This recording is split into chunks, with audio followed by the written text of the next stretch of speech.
All right, so I'm just going to start it out with Tonya Harbin, Tonya Harbin. She's the best in real estate.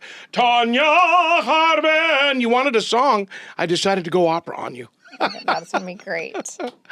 All right, so it's time for the Tonya Harbin Real Estate Hour. And Tonya, I've got some great news that I wanted to share with you because it just came out. It's good news and it's bad news.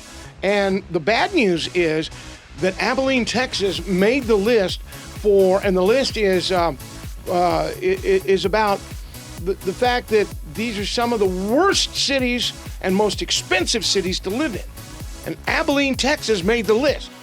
The list is 300 cities long. The good news is Abilene made city number 294. For the worst city to live in? In other words, it's at the bottom of the list. So if you look at it at 294 out of 300, that means we're in the top 10 for the best cities to live in, most affordable. And the number one thing that they were talking about is, and it's got a whole list of things, mortgage and bill paying, because how can you afford to do all this? And one of the things they said, the average mortgage in Abilene, Texas is around $1,400. Do you agree with that? I mean, that's actually pretty inexpensive these days. Yeah, that's why we're at the bottom of the list. And while the study shows that it's the top 300 cities in America, most expensive to live in, it's actually, we're at the end on the next chart. And it's also done by Doxo as one of the top cities in America to live in because it's affordable. And when it comes to real estate, well, we all know, anybody that knows if real estate is affordable would be Tonya Harbin, real estate brokered by Real. I mean, I'm looking at the figures. Let's see what else. Rent is $1,300. Mm-hmm. A mortgage to buy a house is $1,402. I'm just quoting these things. Auto loan, $400 a month. I mean, to me, those numbers if don't. I hear of anybody that got an auto loan for $400 a month, I would be amazed. Well, I will tell you, it says $406 to be exact. But and there probably is, a lot of that going on. But we're in a great shape here in this city. Yeah. I mean, houses are super affordable still. I mean, you can still buy a house. I mean, we've had houses listed for $100,000, $150,000, $200,000, which is, so much more affordable than in other cities. To me, I just found it amazing that even when it comes down to groceries and things like that, we have some of the lowest prices in the United States. So for groceries? For groceries and things of that nature. Yeah, I mean, you're going to start paying closer to $7 for a gallon of milk, upwards of $10 for a gallon of milk, but not here, not in Abilene, Texas. And when you're looking at mortgage payments and home payments and auto loans and utilities, $362 average utility bill. Utility bills, all of them put together. Yeah. I mean, to me, that sounds pretty affordable. Yeah, it is.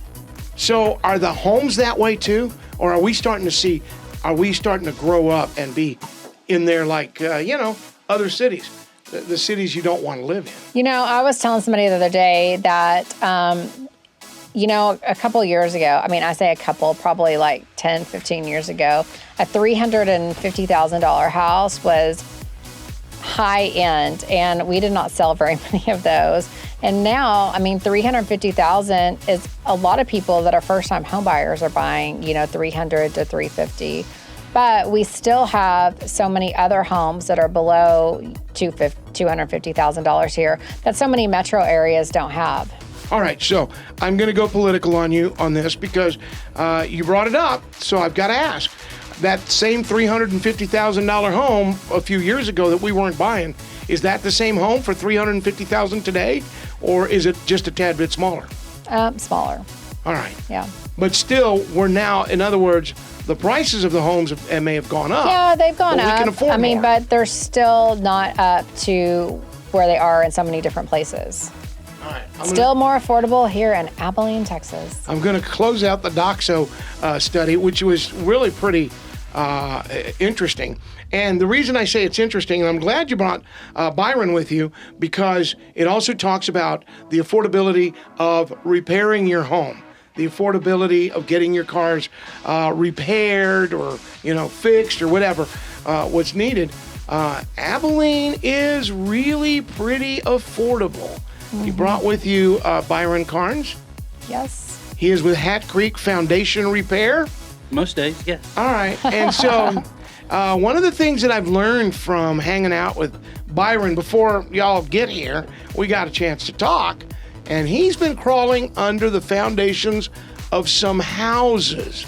And I want to talk a little bit about this because he and I were having a pretty quaint conversation. I've got, my parents' and grandparents' homes that I'm having to take care of. And I am going to say, do not let them go empty, because we have problems with squatters. And I never thought that a squatter would be that big of a problem in Abilene, Texas. But it's happening, isn't it? Yeah, we even had a squatter that went into one of our listings that was vacant. No lie? Yeah, it was fixing to close, and there was a squatter there. And it's hard to get them out. I'm going to ask you about a company that you know of, and that's Abilene Leasing. You know what I'm talking about? Yes. And Felicia does a great job there, but they can help in renting out these properties, right? Yeah, so it's better to go ahead and rent out your house rather than leave it vacant, because whenever it's vacant, like no one is flushing the toilets, no one's using things, they're not watering, so therefore their foundation can be messed up. You could have cracks all over the house, and then you've got a lot more maintenance. Oh, have I learned that the hard way. The first day that my daughter and her fiance moved into the house to take care of it so we can keep, if somebody's living in it, squatters ain't coming around. Or they tried, but they're not coming around anymore. But the fact of the matter is, if you're not in there, the very first day I had to spend $1,500 on plumbing issues because the house hadn't been lived in years, in at least a year and a half, 2 years. It's a little over 2 years. And so we hadn't turned the water on. We hadn't messed with the faucets. And all the faucets had to be replaced. All the toilets inside had to be replaced. The cutoffs underneath the sinks and toilet, all those had to be replaced. And it was a strenuous job to get it all done in one fell swoop. Byron, I know that you do a lot of foundation repair. Do you see that happening a lot with vacant properties? Pretty much 80% of the time. If it's been sitting for a while or a year, or if it's just one of those houses that has become condemned by the city and it just stays that way, there's a lot of stuff that goes on in those homes. But the foundations, we have to be living in them to make that foundation feel the love. And I say that because... Yeah, just like your plumbing and everything else, it's got to have some TLC now and then, and if nobody's watching it, nature takes over. And the nature that's taken over was a beast this summer, because you're always telling us, and you're telling me, Rudy, you got to keep that drip line, got to keep the take care of the foundation, because that's the basic of what a home starts on. Yeah, just keeping a consistent moisture level in the soil around the house from the dry to the wet. That's going to help you with movement, seasonal movement especially. But in the springtime we get a lot of rain, so need good gutters, get the water away from the house. Go into the hot time of the year, we need to have that soaker hose buried about a foot away from the house, 6 to 9 inches deep, and then cycle it. And when you start seeing the dirt move back towards the house, you can taper off on your watering, knowing that you got some moisture in the soil, and it's going to help it kind of stay where it's at. Yep. It's like the child safety seat in the car. That's what that dirt is for keeping our house safe. That, and underneath with the pier and beams, it's especially important to keep those dry underneath. So if you do have an area where water is leaching in and you really can't control it, if nothing else, it's good to get like a high velocity floor fan to stick in underneath the house, circulate it, and let that dry out as quick as possible. Because with that moisture, it allows for mold to grow. It invites critters. It also invites termites, anything like. You just want to keep the moisture level no moisture under the house. It's okay to have it around the house, if that makes sense. Yeah, no moisture under the house, but around the outside of the house, that's where it needs to be. And, new construction homes here don't typically come with gutters. So that's something that buyers need to get put on their house so that they don't have foundation issues. All right, well, let's get into the gutter about this, because that's a nasty little issue. It's hard to keep gutters up. I don't know what happened. I had just asked my brother and a couple of his friends, go put the gutters up. One of them works for a company that puts gutters up. They put them up, and within a year, the wind had blown some of them down. So gutters are really important, aren't they? They are, and it's just it's like anything else. You may need to spend a little more money on them. Don't go with your first cheap bid, because there are certain ways to get them attached to the house where they're not going to blow off and get all wrinkly and everything else. The leaf guards seem to be pretty good. Also, having something on the top if you have a lot of trees around you to keep the muck out of the troughs, so that they can just take the water in and expel it as quick as possible. Rain barrels. If you don't want to do the gutter, you can do a rain barrel, but you need to make sure it doesn't overflow. You can use that water for your yard or crops or whatever. Put a garden hose at the end of it like Grandpa used to do, and then run it over into Squirt it at the kids, yeah. Anyway. That was the fun part of it all. But when it comes time to sell a home, and Tonya's going to get it, she calls you to check it out. Typically, we look at a ton for her. All right, so what are you looking for? I mean, I know you're looking for cracks and stuff, and I'm seeing some cracks in my walls, and but they're not big cracks, and I'm just wondering if the summer heat dried it out, or I got a foundation problem. A lot of the stuff that you see is cosmetic, as far as cracks in the brick, just a little bit of movement here and there.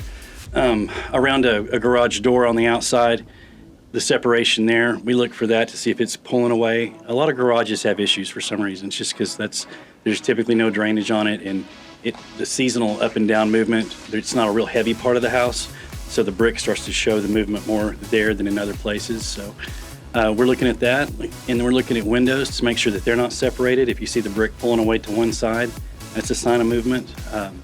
Mainly doors that are off on exterior walls. If you have doors that are off in the center of the house, you may be dealing with more of a plumbing issue. So we try to keep that, we look for signs of that as well, like nail pops in the ceiling, or what we call compression cracks. Those are the cracks that are pushed together, and you get where the sheetrock's kind of pushing together and coming over itself. The ones that are separated, we know that it's down in an area. So there's a couple of different things we're looking for, but as long as windows are square, doors are shutting, everything smells good, for the most part, we just tell them to put gutters up. Well, my next question comes along, and I'm going to start with Tonya. Do you drive your car into your garage? You have a garage door opener, go inside and park it in there? Yes. Does your husband do the same thing? No. Have two-car garage and two cars get pulled in? So my question is, you're parking in your garage. I have a two-car garage home out in Lytle South. We pulled in, I had the outside one, she had the inside one. And then I got to dreaming one night that side of the house fell off because that foundation where the car is parked was too weak to hold up both cars. Is that a problem? You just said that we have lots of issues with garages for some reason. Do you think it's the weight we put on it? No, I think it's just the drainage and the fact that outside wall on a garage. Typically, when I say this, I'm talking about smaller homes, probably 3-bedroom, 2-bath, just your average 1979 build. The outside wall of the garage just takes on too much movement. There's not a lot of weight on that side of the house, so the little bit of movement that you do get, it really shows in the brick. And a lot of times it's more of a cosmetic issue, because you can walk up and push the brick and it goes back and forth because the brick ties have worked loose. And I had that, and we had the two-car garage with the pylon of the little pillar of bricks in the middle. Mm-hmm. And I come out one day, and that pillar of bricks is now laying in the driveway. It had broken away from the house, and I was like, oh my Lanta, I can't believe this. And so that's when I started thinking about that. What are the cars doing? We got a two-car garage, we got two cars in there. Now, I know we don't have that much furniture in the living room causing this to happen. I started seeing some cracks. So I started blaming the cars. When they're building them, you're getting to those foundations, you do the inspection. Do they build foundations in the garage strong enough to hold the cars? Typically, yeah. Okay. As long as they're structured and they have rebar in them and it's all tied in, it should be good. The ones that we have issues with are the ones that we call free floating, where you actually have a grade beam going around the garage, but the slab itself is not attached to anything. It just is poured. So those really start to move, and we see a lot of damage in that. And for the most part on those, you can, it's almost easier to pull them out and re-pour and do it correctly. Time into the actual grade beam. Foundation. I have a house where a room was added on the end of the house, and they drilled holes in it, in the foundation, to attach it to the others. Am I going to be seeing issues there? As long as you got your drainage managed, you should be good, because that's what you're supposed to do. That you're supposed to dial in to the existing when you're adding on like that. We run across a ton up here though that they have not done that. They've just poured right next to it, and then those add-ons end up moving more than the actual original home. So we pair the add-on and try to bring it up, and then talk to them about drainage and just management at that point. So you're doing more of a drainage management when you're working on these. Well, we warranty our work, so if I can get them to address the problem that caused us to be out there the first time, we won't have to come back a whole bunch to keep doing the same thing over and over. So we try to get that on the front end. This is what's caused it. This is what needs to be fixed. If it's gutters, or you need to put in a drain, a surface drain or a French drain around the house.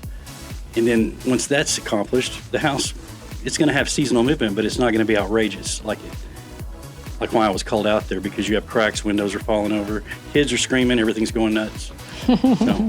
So you're moving the water away from the house. Does the lay of the land around the home have something to do with it, so water doesn't flow up to the house and then go around it and out? Well, we're always trying to do, if we can work with Mother Nature's gravity and let her pull it away, we do that. If not, we're having to install a sump pump to kick the water away once the drain fills up. The main thing about Abilene, though, is it's kind of built in a marsh. So you have several little creeks and tributaries coming in here. You have underground migratory water. You have aquifer. You have all kinds of stuff going on up here.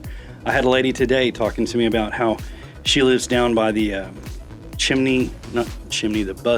down towards Buffalo Gap, that area. There's a big mountain, Steamboat Mountain or something like that. Anyway, she says that the last year they've had 4 or 5 earthquakes, and she's getting cracks in her foundation. And she's like, what can I do? And I said, pray. Yeah. At that point, we can try to stabilize what you got, but if you've got if you've got tremors and stuff going on, that's a different deal. In the last 16 months, 15 to 16 months, we've had 5 earth rumblers here, 5 earthquakes in this area that have been felt. I've been in the studio and felt the last 3, and I began to wonder about that because at times you'll find things, falling off the walls if your house is not set right. We'll warranty up until God gets in charge, and then we can't do anything if he's going to tear your house down. So how come that's hurting some people's homes and not others? I think it's just the location where you're at. She was down closer to Tuscola. It gets a little rockier down in that way, and down that area, it seems like. So possibly that's just a little more rigid, and that jerking up and down has caused some, but they're just hairline cracks. It's nothing major. Byron, I'm going to ask this right now. Are you being nice to some builders? Because maybe a builder, didn't build it as well.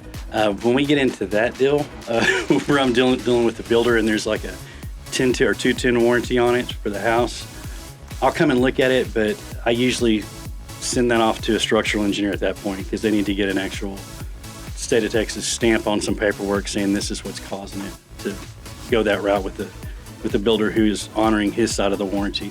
They typically don't take the subcontractor's opinion, because they'll get 2 or 3 or 4 of us out there and we're all going to say something different. Well, the fact of the matter is the builder of the property and not necessarily the foundation man. Right, but with his build, they usually carry, isn't it? Yeah, they usually give you what's called a 210 warranty, and so it covers 10 years on the structure. But for the structure company to repair the foundation, if there are foundation issues, an engineer does have to go out to look at it. Yeah. So it's upon the builder, because they have that insurance through their 210 warranty. Tonya Harbin, you've been labeled And I say it with pride. You've been labeled as one of the top 1% of realtors in the United States of America. And that was done by a very prestigious organization, the Wall Street Journal. You've also been named here. I can't tell you how many times you have been real estate broker of the year. You're the #1 realtor in Abilene, Texas. So when you're selling homes, do you check out, I mean, I know that you call them and they check out the foundations. Are the foundations really the #1 problem? I mean, I'm going to say foundations and roofs are big.